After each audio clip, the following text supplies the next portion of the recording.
ప్రభునందు ప్రియమైన సహోదరి సహోదరులందరికీ కూడా యేసుక్రీస్తు నామములో వందనాలండి. సహోదరులారా, మరి ఈరోజు చాలామంది అడుగుతూ ఉన్నారు. మరి చాలామంది దాని గురించి నేర్చుకోవాలని ఆశపడుతున్నారు. ఈరోజు నేను మీకు చెప్పబోయే అంశం ఏంటంటే, బైబిల్‌లో కొన్ని చోట్ల సెల అనే పదం ఉంది కదా! దానికి అర్థం ఏంటని సహోదరులు కొంతమంది అడిగారు. మనం కీర్తన గ్రంథంలో అసలు ఈ సెల అనే పదం బైబిల్ ఎక్కడెక్కడ చూడొచ్చనంటే, కీర్తన గ్రంథంలో మనం చూడొచ్చు. అలాగే హబక్కూకు గ్రంథం 3వ అధ్యాయంలో కూడా చూడొచ్చు. సహోదరులారా, ఇక్కడ ఏంటి సెల అనే పదానికి అర్థం ఏంటనంటే, సెల అనేది హెబ్రూ పదం. సో, దానిని చాలామంది ట్రాన్స్‌లేటర్స్ తర్జుమా చేస్తున్నప్పుడు చాలామంది రీసెర్చ్ చేశారు. రీసెర్చ్ చేసినప్పుడు వాళ్ళు కనుగొన్నది ఏంటంటే, ఈ సెల అనే పదం యస్లాహ్ అనే పదాల నుంచి వచ్చిన ఆ పదాల నుంచి వచ్చినటువంటి పదమే సెల. యస్లాహ్ అంటే అర్థం ఏంటంటే, దేవుణ్ణి ఆరాధించడం. ఆరాధన అనే పదం అర్థం వస్తుంది. అలాగే యస్లాల్ అనే పదం అర్థం ఏంటంటే తిరిగి ప్రారంభించడం.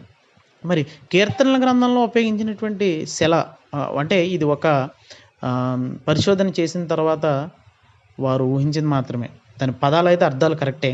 అయితే కీర్తనలో మనం ఒక పాట పాడుతున్నప్పుడు మనం గ్యాప్ ఇస్తూ మళ్ళీ పల్లవిలోకి వెళ్తాం. అదేవిధంగా ఈ కీర్తనలు రాస్తున్న కీర్తనకారులు కూడా సెల అని చెప్తున్నప్పుడు ఏంటంటే, గాన ప్రతిగానములు చేస్తున్నప్పుడు మళ్ళీ తిరిగి ప్రారంభించడం, మళ్ళీ తిరిగి పల్లవిలోకి రావడం అనే విధంగా తిరిగి ప్రారంభించడం, తిరిగి ప్రారంభించండి, తిరిగి ప్రారంభించు అనే అర్థంతో కీర్తనల గ్రంథంలో రాయడం జరిగింది. మరి అలాగే హబక్కూకు గ్రంథంలో 3వ అధ్యాయంలో మనం చూస్తే అక్కడ ఇక్కడ ఉన్నటువంటి పదానికి అర్థమేంటి? యస్లాహ్. ఇందాక కీర్తనలో యస్లాల్, ఇక్కడ ఉంది యస్లాహ్. అంటే అర్థం ఏంటంటే, ఈ ట్రాన్స్లేషన్లో అర్థం ఏంటంటే, ఇక్కడ సెల ప్రవక్త అయిన హబక్కూకు చేసిన ప్రార్థనలో సెల అనేది ఉపయోగించడం జరుగుతుంది. అంటే ప్రార్థన చేస్తూ మధ్యలో అక్కడ సెల అనే పదం మనకు కనిపిస్తుంది. అంటే అక్కడ అర్థం ఏంటంటే ఆరాధన. అంటే తండ్రి నీకే ఆరాధన అనే భావంతో ఆ మాటలు, నిన్నే ఆరాధిస్తాను అనే భావంతో అక్కడ సెల అనేది రాయడం జరిగింది. ఈ సెల అనే పదాలకి ఒకే భాషలో ఉన్నటువంటి 2 అర్థాలు. ఒకటి ఆరాధించడం, రెండోది తిరిగి ప్రారంభించడం. కీర్తన గ్రంథంలో మళ్ళీ తిరిగి ఆ పాటను ఎత్తుకోవడం. అలా ఎలా అయితే అర్థం ఉందో మరి హబక్కూకు గ్రంథంలో కూడా చూడొచ్చు. ఇది హెబ్రూ పదం. దయచేసి అందరికీ అర్థమైంది అనుకుంటున్నాను.